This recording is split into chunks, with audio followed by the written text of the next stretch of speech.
Hello everyone, my name is Kumbira Mtsindikwa, the S.H.E Field Officer for Beatrice Zimbabwe, and I hope I find you well and in good health. So I am excited to welcome you all to our very first episode of our new She Talks talk show. Today we're going to be talking about mental health issues.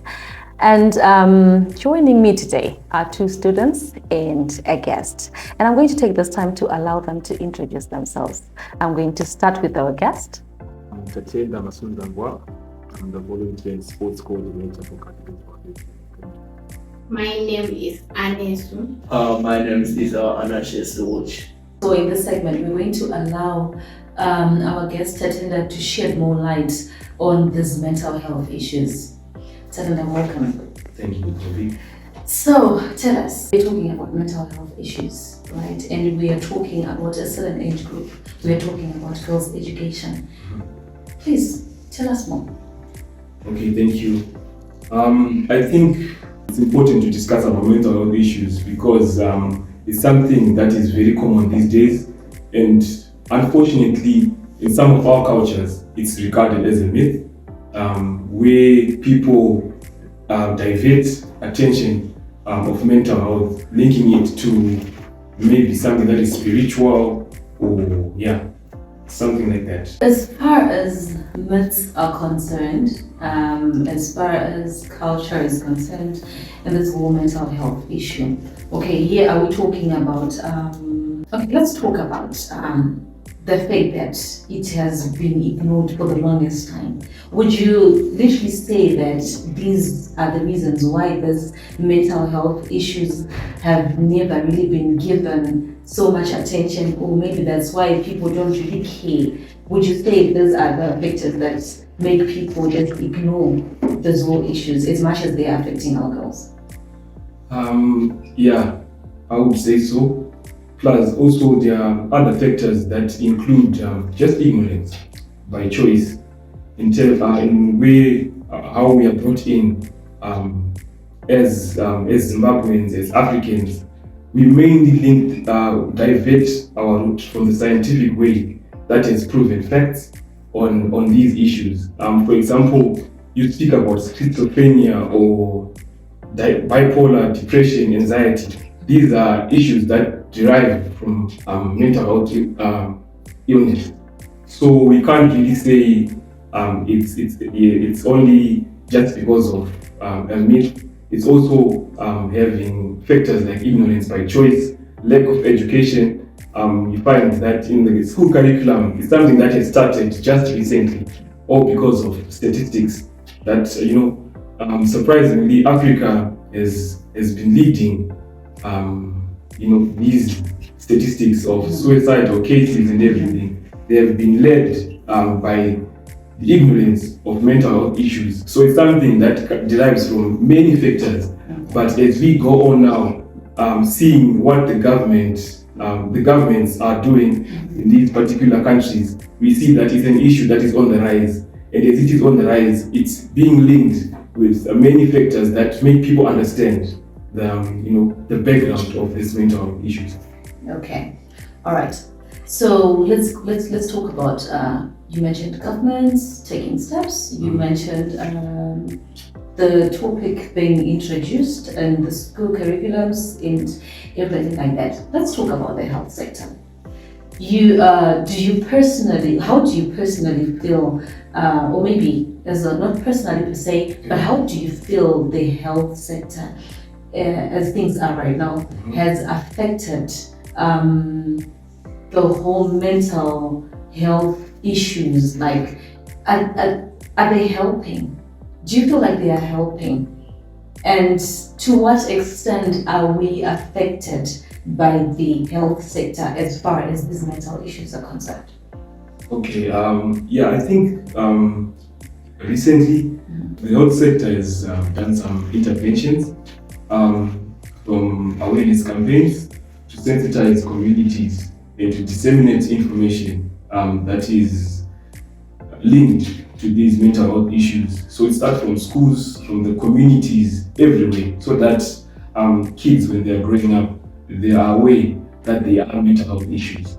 And they are also being educated on this, so that they know, even when they encounter such issues, they will know that no, I'm not experiencing a mental health issue. This is not something that maybe it's spiritualized or it's a myth. They should normalize that mental health is there and it should be discussed. Let's talk about other interventions. Let's talk about the organizations, Okay. the girls, the students, all the population that you work with. Yeah. Let's talk about it.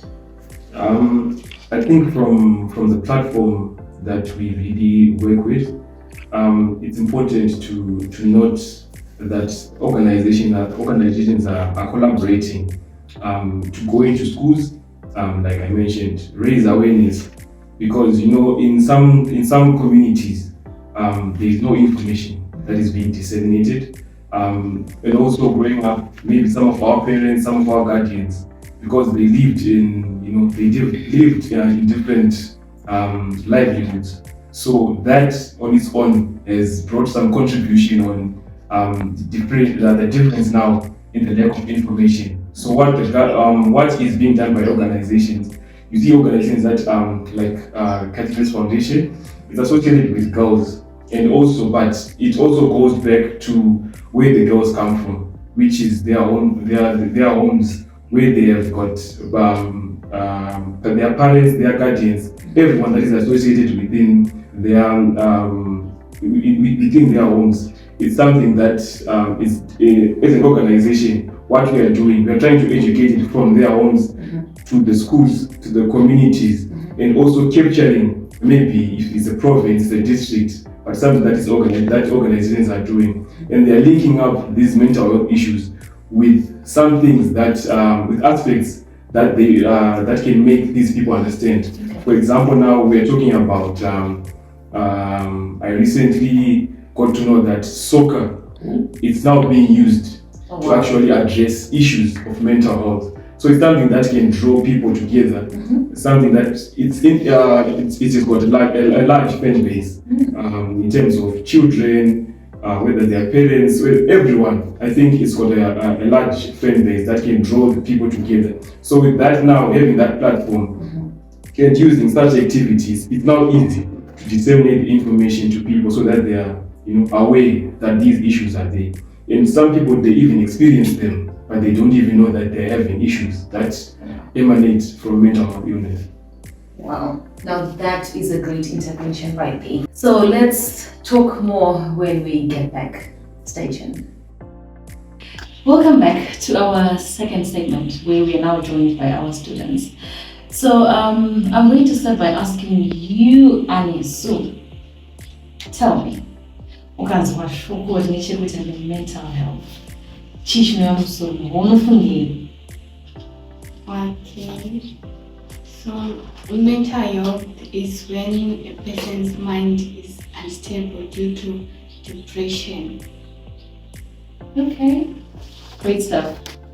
Isa, tell us. As I know, mental health refers to the emotional and physiological looking of the individual that comes up when I am mental health. Great. So simply from the mind, right? Okay. Skayo Anesu, kind of unique entity. You've got friends at school. Have you ever had an experience? Mental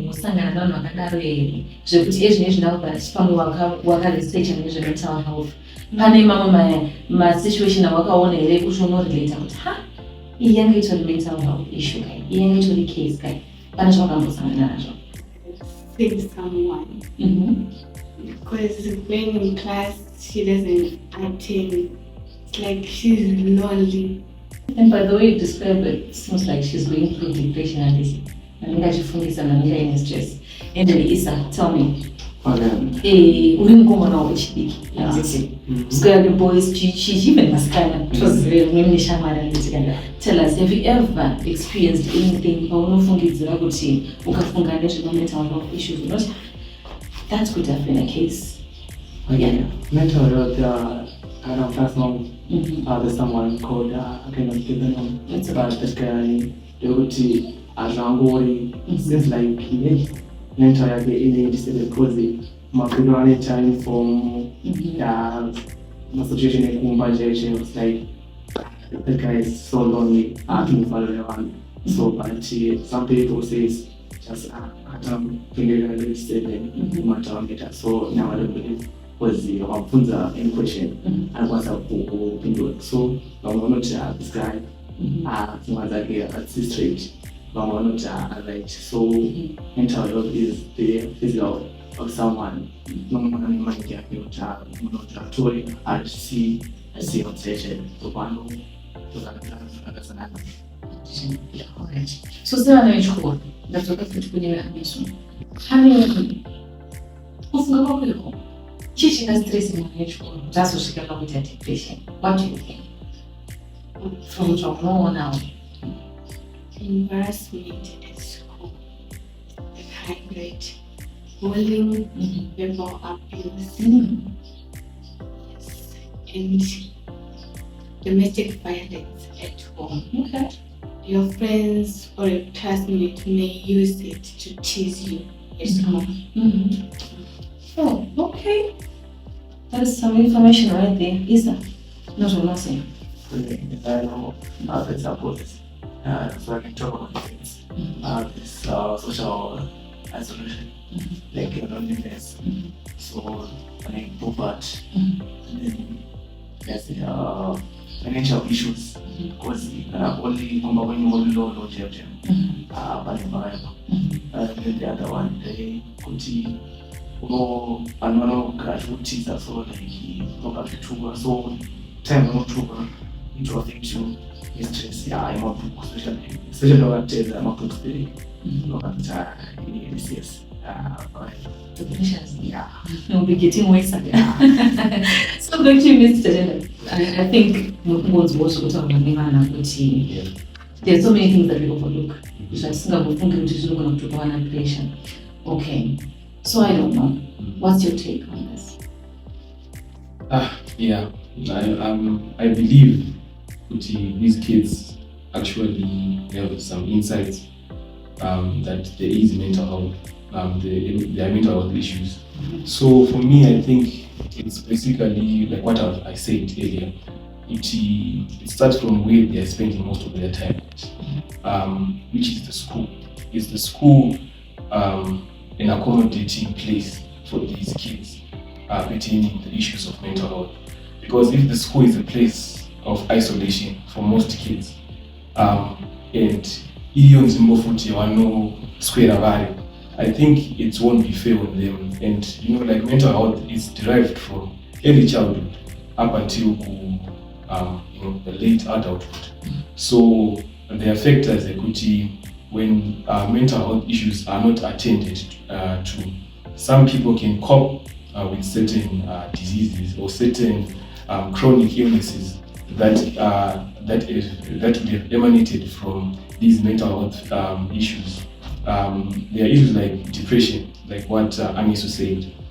Someone can be depressed simply because they are not being paid attention to. No one is asking them how they are. No one is telling them what to do, the basic stuff. So I think that is the important part of the school now, to bring in things that can actually help us, certain attributes that the school can actually bring to these students. I'm very happy that they recently, in many schools I've seen that there's a GNC, a place where students can speak to the experts, if it's the teacher. Some schools even invite psychologists, counselors to address these issues on these girls. So I think the schools, they have to really, they play a pivotal role in educating these kids. They should use things that make them come to platforms that they would be addressing these issues. So, like I said earlier, going into the sports side now, the school can use that. Sports is not only in school, it's also in communities, it's also in homes. So when the school, modify their curriculums to address these issues of mental health, I think students will have a lot of help and knowledge on how to deal with these stresses, because if they're not educated, you can't talk of something like anxiety to someone who doesn't know what anxiety is, Exactly. where it came from. You can't talk about bipolar to someone who actually experiences bipolar, but they don't know where it came from. So it starts from an early childhood stage where the kids are educated through basic activities like sports. They understand sports. So use that platform to address that issue. What is mental health? What are the common signs that someone is experiencing mental health? It's very basic. So you can use an activity that the kids that the kids love, that the kids also try to emanate from those issues. When you talk to that kid through that activity, they will remember what you said because of that particular activity. Exactly. Yes. Oh, great stuff. So, I don't know, do you play any sport? Yeah, I play handball, cricket. Handball, cricket, and you, Anesu? Likewise. Oh, great stuff. So, there, ladies and gentlemen, there you have it. Mental health issues are real. Let's discuss more in our third and final segment. Be right back. Welcome back to our third and final segment. So before we went on our break, Mr. Tatenda, you mentioned something to do with physical activity being linked to mental health issues and, soccer, this and that. Would you mind shedding more light on that, on how you plan to do that? Okay, thank you. Physical health, physical activity and mental health, they are interconnected deeply because like mental health, physical health should also be a daily thing, a lifestyle to people. So how we can link that? It's simple. Just those daily exercises, you can interlink them to mental health issues. For example, having to have a routine, like when you wake up, just do regular exercises. It also, drives away issues that may come along with not having a good physical health. Okay, so I was saying having a balanced diet, there's also a direct link with how they can affect the moods of a person. So you might have coping disorders that you might incur when you have mental health issues. So having to have a balanced diet when you take your meals, it's actually important to link it to actually having a good physical health and also leading to a very healthy mental state. And then there's also stress management. You can manage stress through physical activities. So how you manage stress with physical activities, you create maybe a routine for yourself where you maybe do Zumba, yoga. Those are deep activities that can get you to meditate on how to cope with mental health issues. So basically it's physical health and mental health. They are interlinked very much. And for people now to actually cope with mental health issues, it's very much encouraged to be physically fit, to stay physically fit, and also to there are other social factors that may have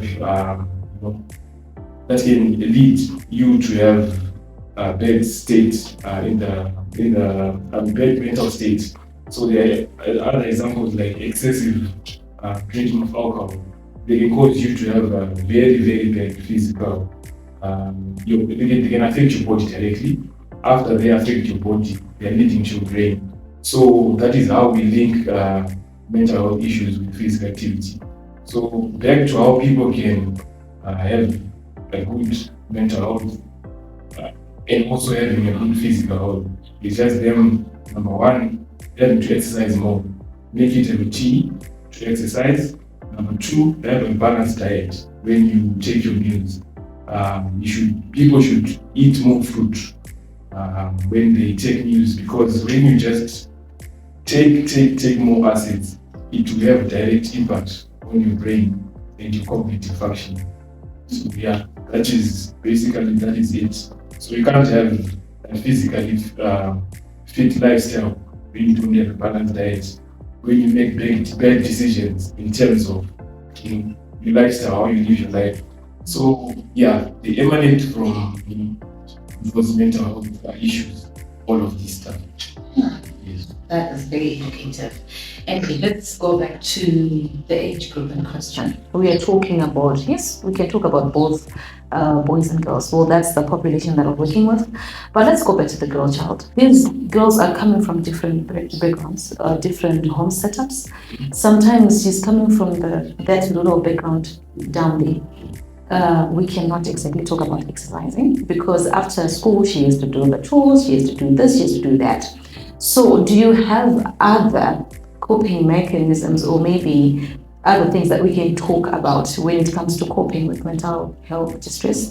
Or are there other programs maybe that you have set in place to say, okay, as much as we are looking at where she spends most of her time at, which is the school, are there any programs that you have in mind with that to say we are introducing this to schools, we're trying to do that in schools, what have you?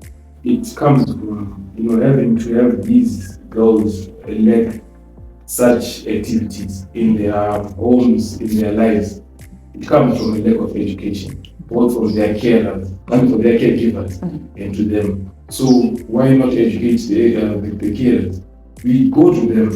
We actually introduce wellness programs into schools, community wellness programs. That's how now, because we can't say, I'm trying to tell this child something. Their mother is trying to tell them something. Their teachers, they're getting to tell them different things. So when we have one voice to this girl child, we actually will win in terms of having to having them to cope with mental health issues. So it starts from where they're coming from and where they're going. We try now to have wellness programs for each and everyone to disseminate the information so that they are educated also and they pass on the education to the child. Because a teacher does not know everything. They might lack the education on the mental health part. So that is where other people and other stakeholders come in now to assist them. Yes. Oh, that is a very interesting intervention thing. Okay, so just to round up, Ms. Tatenda, any words of encouragement, anything else that you want the people to know? Every time that we do these episodes, every time we discuss about these issues, we are aiming at getting to those people we think that they do not have the information. They do not know that these things actually exist. They do not know that these are the things that do exist, but they don't know that someone out there is paying attention, is trying to do something. So anything that you want our viewers to know, our viewers to, just get inspiration from anything, please go ahead. I think for me, my last words of encouragement to everyone who's listening is just to tell them it's okay not to be okay. And it's okay to get help, especially when you feel like you're not okay. You should get help. And like the organization, Catalyst Foundation, what it aims to do is to bring a well-being to everyone. That's the program, that is within the program. So for me, everyone that feels like they are not okay, be away and also stay alert on whoever you can go to, because yes, mental health is real. It's there. Well, thank you very much, Mr. Tatenda. Ladies and gentlemen, there you have it. Mental health issues, they exist, they are real. Now we have the information on how to cope, on how to help each other, how to even help ourselves. He said it's okay not to be okay. And there's nothing you can do unless you have a healthy mind. So let's take care of ourselves. Feel free to ask any more questions. Remember our YouTube channel, like, share and subscribe to get more information. So until the next episode, from me and Tatenda and the whole crew behind the scenes, it's bye for now.